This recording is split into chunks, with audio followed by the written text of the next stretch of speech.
Good morning, good evening, everybody. I am Dr. Moorjani, and welcome to podcast number 6, podcast of CIU. Today, joining us is Miss Brittainy. Very big round of applause for Brittainy to take some time out for all of us and join us. Miss Brittainy is the director for admissions, and I will hand it over to her now so she can introduce herself to all of us, and then we'll take it from there. Brittainy. Hi, everyone. My name is Brittainy Grier. I've been the director of admissions here at California Intercontinental University for about 3 years, and I primarily enroll students on the east coast of the United States, and I enroll graduate level degree programs. Oh, that's perfect. Graduate level, that's my domain. So we'll have many things in common to talk about. Okay.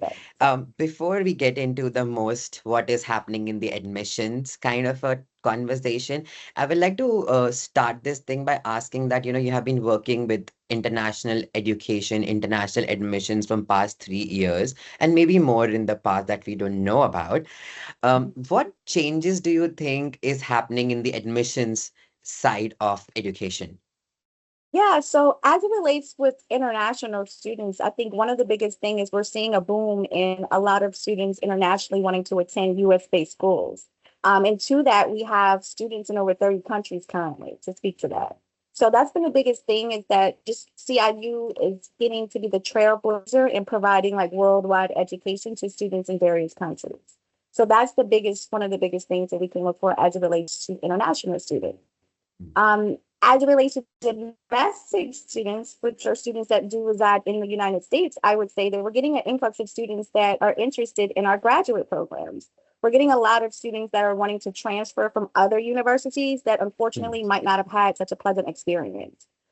So that's been beneficial for us because we're able to take those students to assist them with graduating, right, to achieve Yeah. their dreams. So I think that's one of the biggest changes that I've noticed since 2024 it started.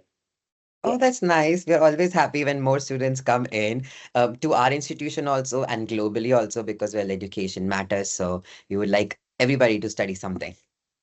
Yes, yes, of course. Yeah. Okay. The next thing is you are working in admissions from past some time now. What would be the three or maybe the top five things that you would suggest that students should have before they're applying to our institution or to any other institution? Like these five things should be with you if you want to start an admissions process. Yeah, I would say you should have a vision of what it is that you want to go to school for. At our university, we commonly get students that they know they want to go to school, but they're not sure what, right? So you would want to have an idea of what it is that you would want to do with that so that the admissions team can help guide you in the right direction. I think sometimes that gets taken for granted. In life, we sometimes want to do a lot of different things, and we have to be able to harness that and figure out what makes the most sense based upon the direction that we may want to go in our future. So that's one. I would also say transcripts. It's very important to have your transcripts available and ready, especially if you're an international student and you may not have those. Get started on those sooner because it takes a while, maybe sometimes months, right, for you to get your transcripts so we can review those for acceptance.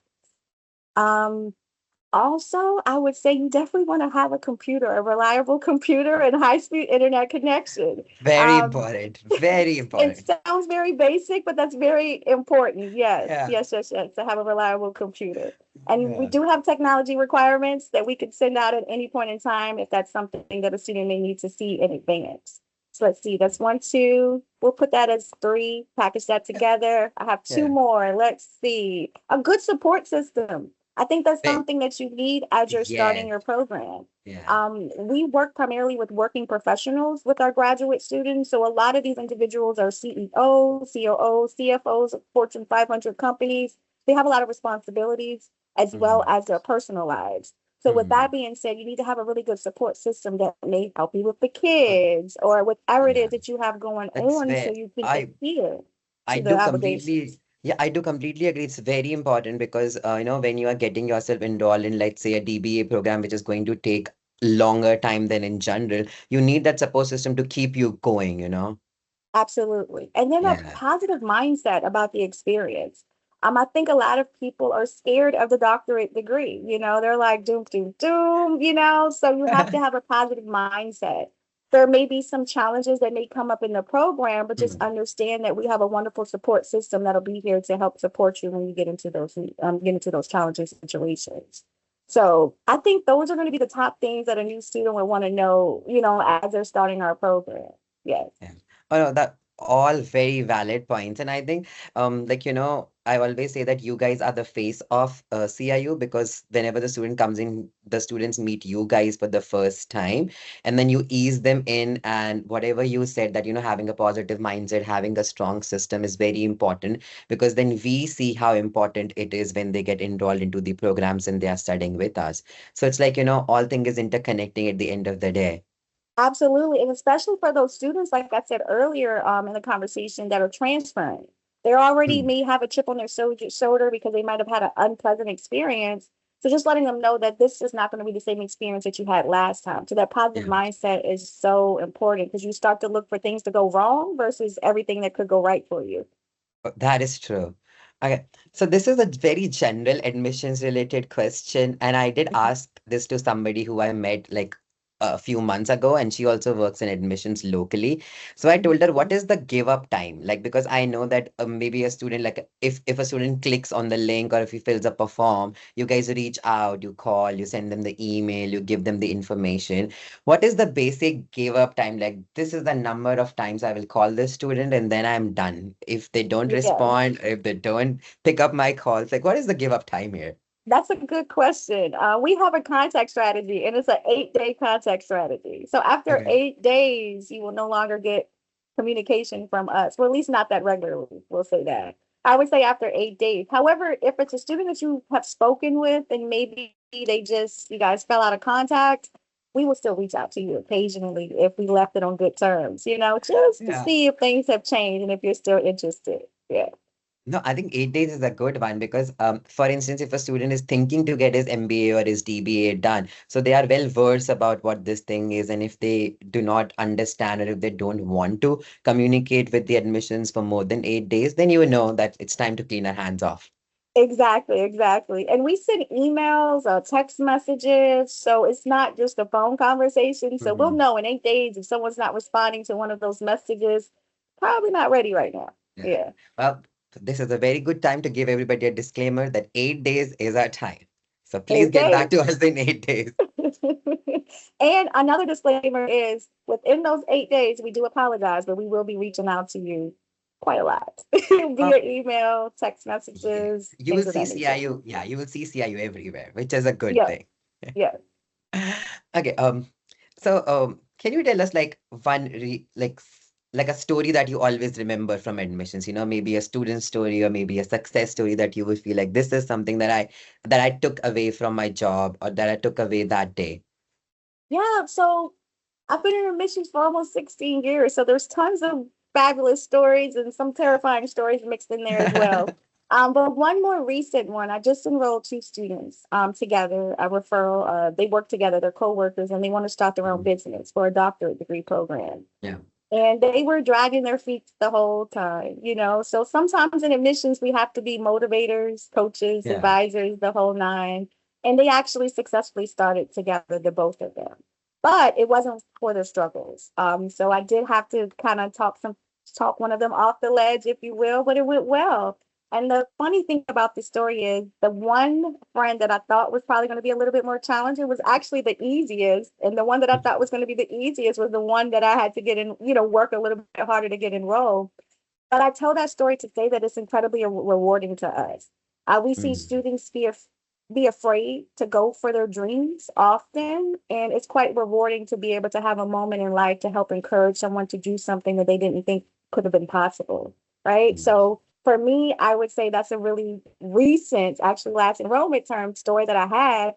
And I'm happy to report that they both successfully started and they send me emails and they'll say, can I still reach out to you? And I'm like, of course, you can still reach out to me anytime you Yeah. need to. So, yeah. And this is the best part about CIU. And I would be very partial to say this. This is the best part about CIU that everybody is ready to help a student. It doesn't matter from which department you are or where are you working from.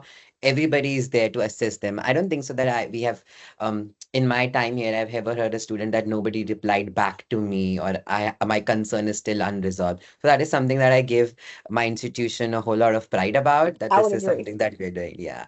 I would Okay. agree. Yeah. Okay, next question. Now we're moving a little away from admissions because I need to pick your brain a little bit more, which is Okay. that you are the director of admissions. That means you have a team that you work with. You have a team. Do you have your people who report under you, and then you have your peers, and then you have your superiors that you report to. Coming at this leadership or this managerial position, what do you think is the best way to keep your team going? Like, how do you motivate them? Like, what is the one thing that Brittany does that keeps the team going? Yeah, that's a really good question. And I would say for me, it's being locked in to know your team members and to Mm, know what their needs are so that as a leader, you can provide whatever their needs are. I think that's a crucial element to keeping my team motivated. mm, It's hard. We have 6 week enrollment terms. We finish one term and then we immediately pick up the next day to start enrolling another term. So you don't have a break in between. So with that being said, one of the things that I do is I'm constantly in connection with them. How are you mm. feeling? How's your work-life balance going? Are you stressed? What can I do to support you? So I would say just keeping the open communication and also being a team player. One of the things that I pride myself in with my team is letting them know that, we're in it to win it and you're not alone. I'm asking you to Mhm. do something that I'm also doing myself. And I think that can be motivating for the team to see that we are truly a team working together. Yeah. So for me, keeping communication open, being transparent, and knowing your team is very, very important. Those three things, I would say. Yeah, I think it's basically like, leading by example, telling them that even I am doing this.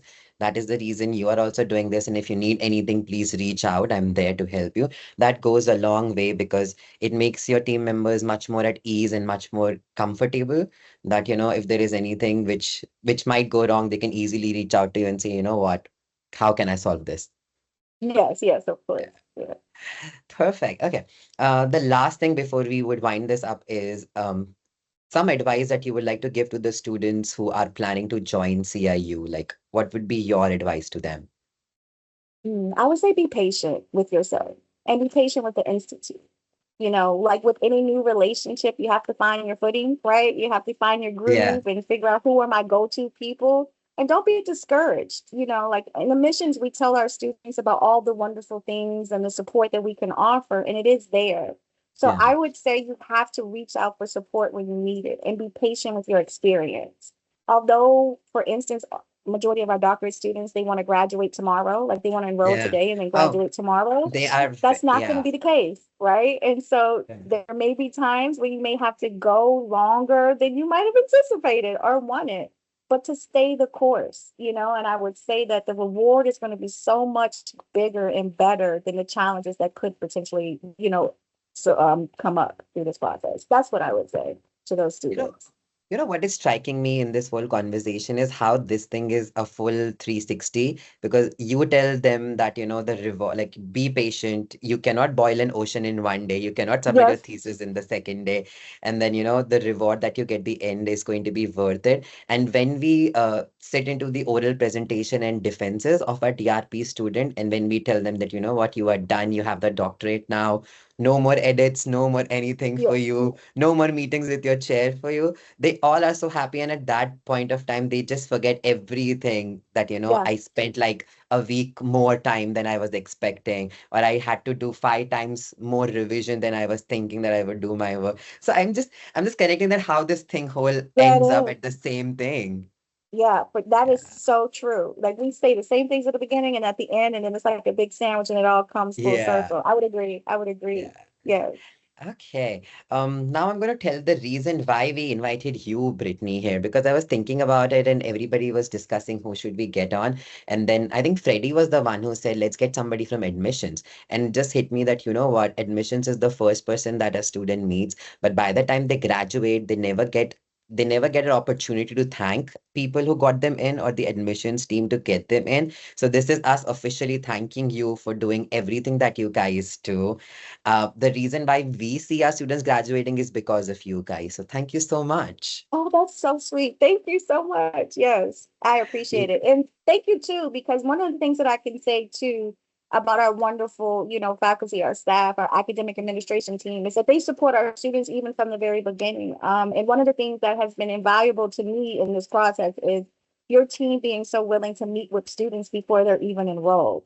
our graduate students really appreciate that. So although you're thanking me, I want to return it and say thank you for all that you do as well. Yes. Oh, yeah, I'll take it. You're most welcome. Well, again, it's as Excellent. I always say, it's a group effort. There is no one person who can do this thing. We all rely on each other to make this thing work and function. Well, um, thank you so much, Brittany, for being here. And if you have any other suggestions, and I'll tell this to everybody who is listening and watching our podcast, if you have any suggestions on what we should do next in future podcasts, what would you like to know about the institution, about the programs we have, about the people we have, please reach out, follow us, subscribe us, and let us know how we can do this thing better. Thank you. Bye, everyone. Thank you so much. Thank you.